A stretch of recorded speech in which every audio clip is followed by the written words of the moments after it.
Eu acho que ele não pode negar exatamente essa oportunidade agora. E do Marçal, cara? O que você acha do Marçal? Qual que é a sua opinião? Marçal é uma figura ambígua. Ele me apoiou, ele foi muito generoso comigo. Me apoiou assim, ele apoiou 2 candidatos de maneira mais decisiva, que foi o Rubim e o Nantes, né? Eu fiz a minha campanha totalmente solitário. Fiz 2 vídeos com o Marçal, que ele me apoiou, foi muito generoso comigo. E não tive apoio explícito nem de Bolsonaro, nem da Michele, estava no União Brasil, entendeu? Eu fiz a campanha sozinho, Deus é pai e me elegeu. Mas eu não tive o apoio que o Pavanato teve, a Zoe teve, que era explícito, né, do Bolsonaro. Eu fui um candidato independente, embora, isso é engraçado, tem gente do MBL, não vou dizer o nome, que era do MBL, que depois voltou para o bolsonarismo e que eventualmente foi abraçado pelo Bolsonaro. Eu nunca pedi esse apoio explícito para o Bolsonaro, nem para a Michele, nem para o Tarcísio. Não tive apoio explícito de ninguém para as minhas candidaturas e nunca fui do MBL e nunca traí o princípio, não acho que bolsonarismo é um nome ruim, o princípio do conservadorismo e do liberalismo socioeconômico. Graças a Deus ganhei essa eleição sozinho. O Marçal foi uma ajuda providencial que ele me deu, mas não foi substancial na minha eleição. Respondendo diretamente à sua pergunta depois desse prolegômeno, o Marçal é uma figura ambígua. Eu acho que ele seria um excepcional gestor, um excepcional administrador. Eu tenho algumas críticas, enquanto ele não gosta de ser chamado de coach, enquanto ele é uma espécie de pensador do empreendedorismo. Às vezes eu acho que ele exagera, às vezes ele caricaturiza, mas eu acho que é um homem que tem mais virtudes que qualidades, mais virtudes que vícios e defeitos. Acho que ele errou, esse negócio do laudo, ele errou, não sei se foi mal assessorado. Ele errou, por exemplo, quando ele levou uma cadeirada e foi para o hospital, mas são erros pontuais que não conspurcam o caráter de um homem que pode ser. É um homem que se tornou bilionário na iniciativa privada e eu acho que ele pode ser um enorme e grande gestor. Mas tem que ser testado não só pelas urnas, como pela administração pública. Pode ser um grande político, eventualmente tem discordância, mas eu tenho discordância até da minha mãe, entendeu? Eu não acho que o Marçal é uma figura essencialmente do mal, e tem figuras essencialmente do mal. O Lula é uma figura essencialmente maligna, o Alexandre de Moraes é uma figura essencialmente maligna, o Flávio Dino é um sujeito que tem gordura excessiva do mal. Então essas pessoas são... A adiposidade dele é de falta de caráter. O que sobra em banha só falta caráter nele. Entendeu? A questão é essa. Aí você tem pessoas ambíguas. Ninguém é perfeito, entendeu? Nem o Bolsonaro é perfeito. Eu acho que ele comete erros.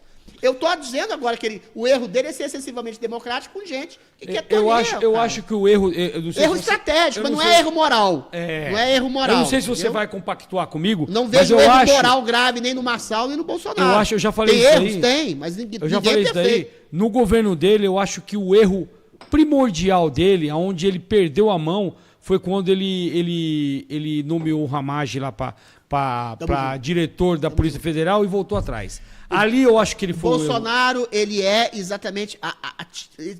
Tibieza é uma palavra muito forte, mas ele fraquejou algumas vezes e ele permitiu. Quando ele tem... Essa fase foi crucial. Quando ele é obrigado pelo Alexandre de Moraes, obrigado não, recebe uma ordem do Alexandre de Moraes de não nomear o Ramagem para chefe da Polícia Federal, sendo que nem o Alexandre, nem o Moro, que é aquele traidor também, não perceberam, não investigaram e não descobriram nada de instrumentalizado na Polícia Federal, e tinha que falar, não, eu sou presidente da prerrogativa dele. Eu sou a maior autoridade do país, vocês não descobriram nada e eu tenho o direito e o dever de nomear quem eu bem entender. Quando ele fraquejou ali, aí esses caras começaram, esse cara morde e assopra.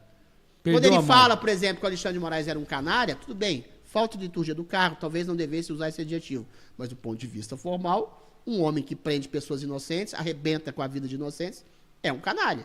E volta atrás, ainda pede desculpa, aí eles perceberam, a gente pode fazer o que quiser. Exatamente. Cara, o Bolsonaro é essa figura ambígua do Bolsonaro. O Bolsonaro fez o melhor governo do ponto de vista socioeconômico e de liberdade democrática da história. Pandemia, atravessando a pandemia, que o STF obrigou as pessoas a ficarem dentro de casa, a destruírem, arruinarem a sua vida socioeconômica, obrigou criança, cara, a ficar 2 anos sem estudar, coisa que nenhum país do mundo fez. Nenhum país do mundo deixou criança sem estudar, entendeu? Porque criança foi provado cientificamente que era a população menos infensa, mais infensa, aliás, menos provável de ser atingida pela Covid, coisa horrorosa. E aí o cara ainda deixa a economia no azul, com emprego, com crescimento econômico maior que quase toda a América Latina. O cara é chamado de genocida, assassino, e promove a maior liberdade de expressão, não processa ninguém, e o cara é chamado de ditador. Ou seja, do ponto de vista de democracia e de economia, Bolsonaro foi perfeito como presidente. O único mal dele é a estratégia.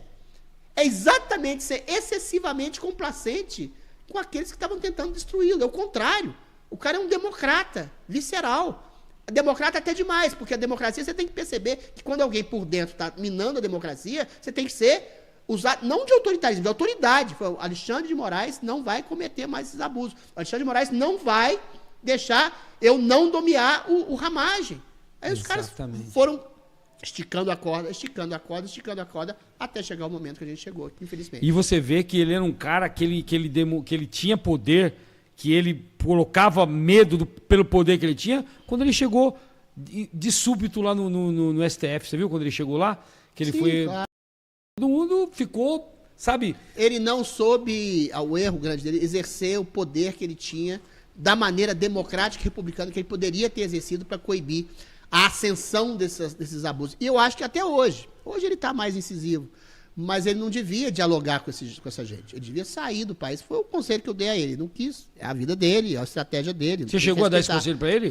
Falei. Deveria ter saído do país, deveria ter falado. Eu fui a primeira pessoa que falou isso no país. Eu e o Paulo Figueiredo. Deveria ter saído do país. Fui a primeira pessoa que pediu o impeachment do Alexandre de Moraes em público. Num CIPEC, há 3 anos, você pode ver lá, eu pedi. Se eu posso pedir o impeachment de Fernando Collor, Fernando Henrique, de Lula, da Dilma, por que eu não posso pedir o impeachment de um ministro que nem voto teve? O povo me aplaudiu e tal. E fui a primeira pessoa que falou, o Bolsonaro devia sair do país porque ele vai ser preso, vai ser condenado, vai ser tornado inelegível. Tudo isso que eu previ, infelizmente, está acontecendo. E não é demérito, não é covardia sair do país de uma tirania e acusar, ao contrário, é uma estratégia sábia, acusar esse país de tirania para que esse país, eventualmente, possa retomar os caminhos da democracia. Eu acho que ele deveria fazer isso, não está fazendo isso, vamos ver o que acontece.